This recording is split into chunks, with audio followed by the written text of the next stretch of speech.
नमस्कार मित्रांनो, आर.एस. अकॅडमीमध्ये आपल्या सर्वांचं सहर्ष स्वागत आहे.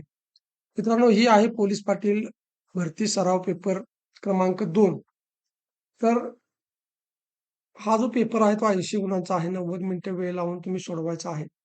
इथे तुम्हाला अशा पद्धतीनं 90 प्रश्न जे आहेत प्रत्येक टॉपिकवरती आपण घेतलेले आहेत.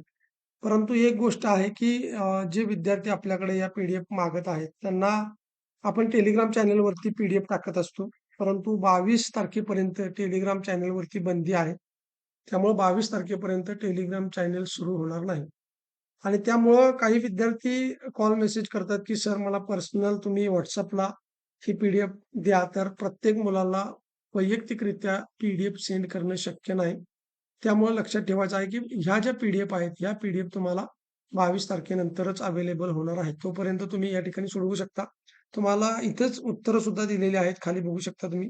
तुमच्याकडे आन्सर की आहे, परंतु पहिल्यांदा तुम्ही हे जे प्रश्न आहेत, हे प्रश्न सोडवण्याचा प्रयत्न करा आणि या प्रश्नपत्रिकेमध्ये ज्या पद्धतीचे प्रश्न आहेत, त्या पद्धतीच्या प्रश्नांचा जास्तीत जास्त सराव या ठिकाणी तुम्ही करू शकता.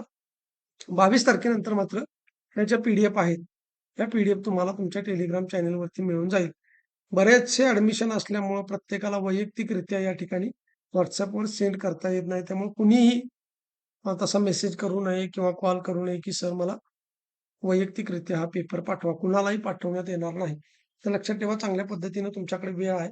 त्या वेळेचा सदुपयोग करा आणि हे जे प्रश्न आहेत ते सोडवून घ्या आणि जर तुम्हाला आमच्या बॅचला ॲडमिशन घ्यायचं असेल, तर इथं माझा नंबर दिलेला आहे. 97 30 61 32 37 या नंबरवरती मला कॉल मेसेज करा. ज्यांना ई बुक घ्यायचं आहे त्यांनी ई बुकसाठी सुद्धा आपल्याला कॉल मेसेज करू शकता. ई बुक घ्या किंवा बॅच घ्या. परंतु एक लक्षात ठेवा, ही जी प्रश्नपत्रिका आहे, हे तुम्हाला सरावासाठी दिलेलं आहे. परंतु जास्तीत जास्त प्रश्न तुम्हाला त्या ई बुकमधून आलेले दिसतील. त्यामुळे ई बुक वाचा. चांगला तुम्हाला या ठिकाणी फायदा होणार आहे. जर का तुम्हाला काही अजून अडचणी असतील, काही शंका असतील, तर निश्चितपणे मला कमेंट बॉक्समध्ये सांगा आणि तुम्ही हा व्हिडिओ कोणत्या जिल्ह्यातून, कोणत्या तालुक्यातून पाहताय, ते सुद्धा कमेंट बॉक्समध्ये सांगा आणि आपल्या चॅनेलला लाईक करा, सबस्क्राईब करा, जास्तीत जास्त विद्यार्थ्यांच्यापर्यंत शेअर करा. धन्यवाद.